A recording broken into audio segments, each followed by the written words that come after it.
Pernahkah kau duduk termenung dalam gelap malam, memandangi atap rumah sambil memeluk lutut sebab dompet kosong dan utang mencekik? Pernahkah hatimu menjerit tapi tak ada tempat berteriak? Kau lihat isi lemari dapur mulai menipis, suara anak-anak merengek minta jajan, dan kau hanya bisa tersenyum pahit, menutupi kepanikan yang meledak-ledak dalam dada. Ketika hidup terasa sempit, seolah-olah rezeki lari menjauh dan pintu-pintu semua tertutup, jangan buru-buru menuduh Tuhan tak peduli. Jangan cepat-cepat menyerah, sebab bisa jadi itu bukan kutukan, tapi undangan. Undangan dari Allah untukmu agar kembali pulang. Uang memang tak di tanganmu, tapi lihatlah nikmatnya tak pernah berhenti mengalir. Masih ada udara untuk bernapas, kaki untuk berjalan, dan hati yang masih bisa berharap. Dan justru di saat itulah, saat seluruh sandaranmu runtuh, Al-Quran datang bukan hanya sebagai kitab bacaan, tapi sebagai petunjuk hidup yang memelukmu dalam kefakiran.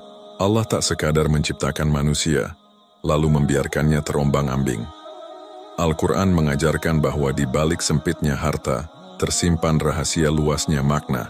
Mungkin kau tak punya uang, tapi boleh jadi Allah sedang memperkenalkanmu kepada kekayaan yang tak bisa dibeli, yaitu tauhid, sabar, dan tawakal. Dan barang siapa bertakwa kepada Allah, niscaya Dia akan menjadikan baginya jalan keluar dan memberinya rezeki dari arah yang tidak disangka-sangka. Quran Surat At-Talaq ayat 2 dan 3. Ayat ini bukan sekadar kalimat indah, tapi kunci yang menunggu kau genggam. Tak perlu menunggu jadi kaya untuk bersyukur, tak perlu menunggu bebas utang untuk tenang. Karena ketenangan tidak datang dari banyaknya uang, tapi dari dekatnya hati dengan Tuhan. Maka duduklah sebentar, tarik napas panjang, mari kita buka Al-Quran bersama, biar ia berbicara, biar ia menyembuhkan. Sebab saat dirimu tak punya apa-apa, kau masih punya satu hal yang tak akan pernah habis, janji Allah. Rezeki itu bukan hanya uang. Ketika kita mengatakan, aku sedang tidak punya apa-apa, seringkali itu berarti, aku sedang tidak punya uang. Padahal, benarkah engkau tak punya apa-apa? Bukankah masih ada tubuh yang kuat, akal yang waras, keluarga yang mencintai, dan iman yang meski goyah masih menyala? Di dalam Al-Quran, Allah tidak pernah membatasi makna rezeki hanya sebatas harta. Justru yang lebih utama adalah rezeki batin, ketenangan jiwa, kesabaran, iman, dan ilmu. Rezeki bukan hanya apa yang masuk ke kantong, tapi juga yang masuk ke dalam hati.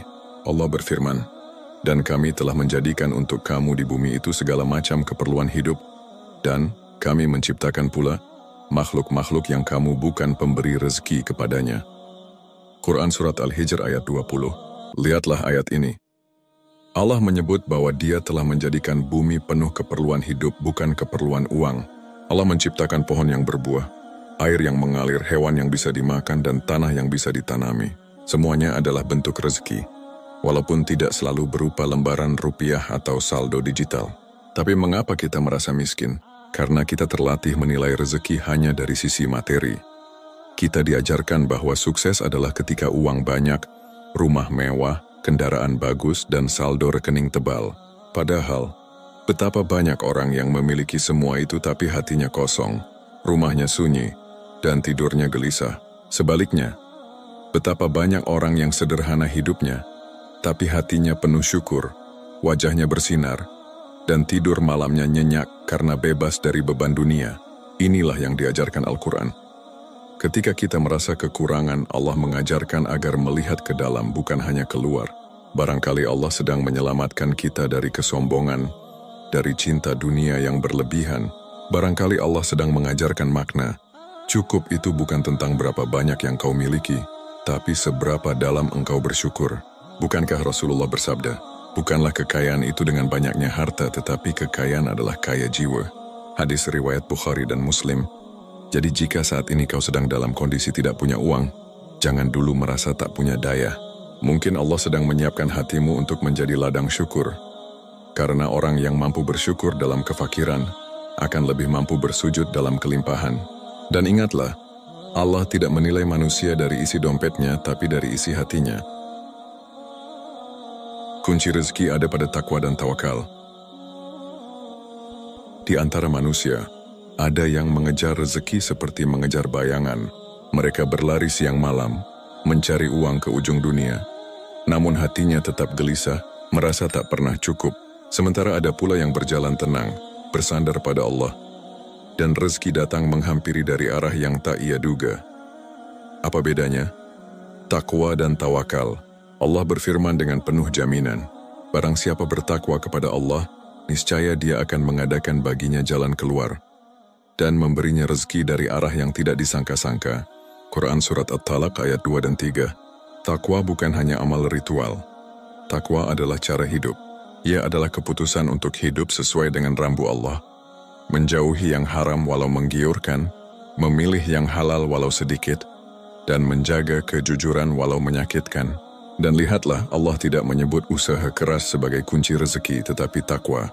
Ini bukan berarti kita duduk diam, tapi takwa adalah fondasi, usaha adalah bangunannya, dan tawakal adalah atapnya. 3 hal ini tak bisa dipisahkan. Orang bertakwa tetap bekerja, tapi ia tidak menjual keimanannya demi profit. Orang bertawakal tetap bergerak, tapi hatinya bergantung pada Allah, bukan gaji atau manusia. Ketika kita tidak punya uang, hati kita sering gelisah. Tapi kegelisahan itu bukan karena uangnya yang tidak ada, melainkan karena tawakalnya yang rapuh. Kita terlalu bersandar pada makhluk, lupa bahwa semua rezeki hakikatnya dari Ar-Razzaq, Sang Maha Pemberi rezeki. Mari kita belajar dari Maryam. Dalam kondisi sendirian, lemah, dan hendak melahirkan di bawah pohon kurma, Allah memerintahkannya untuk menggoyang batang pohon. Padahal batang kurma itu keras dan mustahil digoyang wanita lemah. Tapi Maryam tetap disuruh berikhtiar. Allah tidak membiarkan hambanya duduk pasrah tanpa gerak. Namun lihatlah hasilnya. Kurma basah pun jatuh dan mengenyangkan Maryam. Ini adalah pelajaran hidup. Usaha kita mungkin kecil, tapi jika dilandasi takwa dan dibungkus tawakal, hasilnya akan besar. Karena bukan usaha yang menghasilkan rezeki, tapi Allah yang memberikannya melalui usaha. Jadi saat dirimu tidak punya uang, jangan buru-buru panik. Lihat ke dalam dirimu, apakah kau masih menjaga sholatmu? Apakah mulutmu masih bersih dari gibah dan sumpah palsu? Apakah hatimu masih yakin bahwa Allah cukup? Bila belum, mungkin Allah sedang mengingatkan, perbaiki takwamu dan aku akan bukakan jalan keluar untukmu. Sedekah di tengah kesulitan. Jika seseorang berkata padamu, kalau kamu sedang tak punya uang, bersedekahlah, mungkin kau akan tersenyum pahit. Sebab bagaimana bisa memberi saat diri sendiri kekurangan? Tapi justru disinilah letak keajaiban logika langit. Apa yang tampak tidak masuk akal di dunia, justru adalah rahasia kelapangan dalam pandangan Allah. Allah berfirman, perumpamaan orang yang menginfakkan hartanya di jalan Allah seperti sebutir biji yang menumbuhkan 7 tangkai, pada setiap tangkai ada 100 biji. Allah melipat gandakan bagi siapa yang Dia kehendaki. Quran Surat Al-Baqarah ayat 261. Dalam ayat ini, sedekah bukan hanya sekadar pemberian. Ia adalah benih yang ditanam di ladang tak terlihat. Mungkin kita memberi Rp1.000 hari ini, tapi Allah menjanjikan tumbuhnya 700 kali lipat, bahkan lebih, di waktu dan cara yang tak terduga. Dan ingat, janji ini datang dari Allah, bukan manusia. Sedekah di tengah kelapangan itu biasa. Tapi sedekah di tengah sempitnya hidup, itulah yang luar biasa. Karena itu menunjukkan keyakinan bahwa rezeki tidak bergantung pada jumlah uang di tangan, tapi pada keyakinan di dalam hati. Saat dirimu tak punya uang, justru saat itu peluangmu untuk meraih pahala yang besar terbuka lebar. Sedekahmu tidak diukur dari nominalnya, tapi dari tingkat keyakinanmu kepada Allah. Jika kau hanya punya 5.000 dan kau berbagi 1.000 dengan orang lain, itu bukan sekadar bantuan. Itu adalah pernyataan iman. Dan lihat bagaimana Allah menjanjikan balasannya. Apa saja yang kamu nafkahkan, Allah akan menggantinya. Quran Surat Saba ayat 39. Kau tak perlu tahu bagaimana caranya. Bisa jadi balasannya bukan dalam bentuk uang, tapi berupa ketenangan hati, kesehatan keluarga, anak yang saleh, atau pekerjaan yang tak disangka-sangka. Bahkan jika balasannya belum datang di dunia, ia telah ditabung di akhirat dalam bentuk yang lebih indah dan abadi. Jangan tunggu kaya untuk bersedekah. Justru saat itulah kau sedang diuji. Apakah kau percaya pada janji manusia atau janji Tuhan? Jadi ketika dirimu tidak punya uang, jangan tahan tanganmu dari kebaikan. Bahkan senyum yang tulus, segelas air atau nasi bungkus yang kau bagi, bisa menjadi sebab turunnya rahmat Allah. Sebab di mata langit bukan besar kecil yang dilihat, Tapi dari mana dan untuk apa ia diberi? Doa, istighfar, dan rezeki yang mengalir dari langit. Saat semua jalan terasa buntu, satu-satunya pintu yang tak pernah tertutup adalah pintu langit. Di saat dompet kosong, utang menumpuk, dan usaha seakan tak membuahkan hasil, Al-Quran mengajarkan satu amalan lembut tapi dahsyat, doa dan istighfar. Pernahkah kau merenungi doa Nabi Nuh alaihissalam kepada kaumnya? Maka aku katakan kepada mereka, mohonlah ampun kepada Tuhanmu, sesungguhnya Dia adalah Maha Pengampun. Niscaya Dia akan mengirimkan hujan kepadamu dengan lebat, dan memperbanyak harta dan anak-anakmu, dan mengadakan untukmu kebun-kebun dan sungai-sungai. Quran Surat Nuh ayat 10 hingga 12. Perhatikan rangkaiannya. Nabi Nuh tidak mengatakan bekerjalah agar hujan turun, agar harta datang, agar kebun tumbuh. Tapi ia mengatakan beristighfarlah. Seolah-olah rezeki duniawi yang kita kejar siang dan malam itu bisa datang dengan memperbanyak istighfar. Mengapa? Karena dosa-dosa adalah penghalang terbesar turunnya rezeki. Seperti sampah yang menyumbat aliran air di sungai, begitu pula maksiat yang menyumbat derasnya rezeki. Mungkin Allah sudah menetapkan rezekimu, tapi ia tertahan oleh perbuatanmu sendiri. Rasulullah bersabda, barang siapa memperbanyak istighfar, niscaya Allah akan menjadikan jalan keluar bagi setiap kesempitan, memberi solusi bagi setiap kesedihan, dan memberinya rezeki dari arah yang tidak disangka-sangka. Hadis riwayat Ahmad. Apa artinya ini? Bahwa solusi atas kegelisahanmu bukan hanya kerja keras tapi juga kerja hati. Mulutmu harus bekerja mengucap astagfirullah, bukan sekadar lisannya, tapi juga jiwanya yang benar-benar menyesal dan kembali kepada Allah. Kadang kita terlalu fokus pada kalkulasi manusia, lupa bahwa Allah lah yang menggenggam setiap takaran rezeki. Kita bertanya, gimana caranya dapat tambahan penghasilan? Padahal bisa jadi jawabannya adalah, bersihkan dosamu. Ada orang yang rezekinya datang setelah ia memperbaiki wudunya. Ada yang setelah ia tinggalkan riba. Ada yang setelah ia minta maaf pada ibunya. Dan ada pula yang setelah ia menangis dalam sujud malamnya, mengadu dalam bahasa yang tak terdengar, tapi didengar oleh Tuhan seluruh alam. Doa bukan sekadar pelengkap, ia adalah senjata. Ia adalah bentuk pengakuan bahwa kita lemah dan Allah Maha Kuat. Maka jika kau sedang dalam kondisi sulit, menangislah di hadapannya. Jangan hanya menangis karena tak punya uang, tapi menangislah karena terlalu lama jauh darinya. Dan yakinlah, tangisan itu tidak sia-sia. Karena Allah tidak pernah menolak hamba yang pulang, apalagi yang pulang dengan luka dan harapan. Yakinlah janji Allah itu pasti dan tak pernah tertukar. Ada saat-saat dalam hidup ketika langit terasa mendung sepanjang waktu. Engkau bangun di pagi hari tanpa harapan, memikirkan bagaimana caranya bertahan satu hari lagi. Di kantong hanya tersisa receh, utang terus menekan, dan tak ada yang benar-benar mengerti perasaanmu. Di tengah keterpurukan itu, Al-Quran tak datang sebagai teori kosong. Ia datang sebagai pelita yang menyala dalam kegelapan. Allah berfirman, sesungguhnya sesudah kesulitan itu ada kemudahan. Sesungguhnya sesudah kesulitan itu ada kemudahan. Quran Surat Al-Insyirah ayat 5 dan 6. Perhatikan ayat ini diulang 2 kali oleh Allah. Bukan karena lupa, tapi karena ingin menguatkan. Allah tahu hambanya kadang terlalu lemah untuk percaya. Maka dia ulangi janji itu. Sesudah kesulitan pasti ada kemudahan. Bukan mungkin, tapi pasti. Ini bukan sekadar motivasi, tapi pernyataan Tuhan yang tak pernah ingkar janji. Jika sekarang kau berada di lembah gelap, ketahuilah bahwa cahaya telah disiapkan. Tak ada malam tanpa fajar, tak ada luka tanpa obat, tak ada ujian tanpa hikmah. Kadang kita berkata, sudah berdoa, sudah usaha, tapi kenapa belum berubah? Jawabannya sederhana, karena waktunya belum datang. Allah sedang mengatur segalanya agar nanti, ketika pertolongan itu tiba, hatimu telah siap menerimanya dengan penuh syukur, bukan dengan sombong.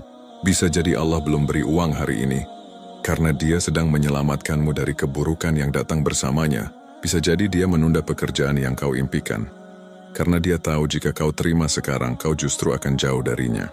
Allah bukan hanya melihat kebutuhanmu hari ini, tapi juga masa depanmu yang kau tak tahu.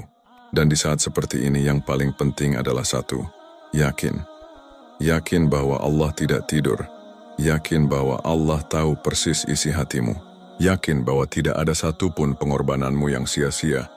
Meskipun tak seorang pun melihat tangisan dan perjuanganmu, Allah menyaksikannya seluruhnya. Bersabarlah. Rezeki yang tertunda bukan rezeki yang hilang. Ia hanya sedang menunggu waktu terbaik untuk datang, saat dirimu lebih siap, lebih bijak, dan lebih bersyukur.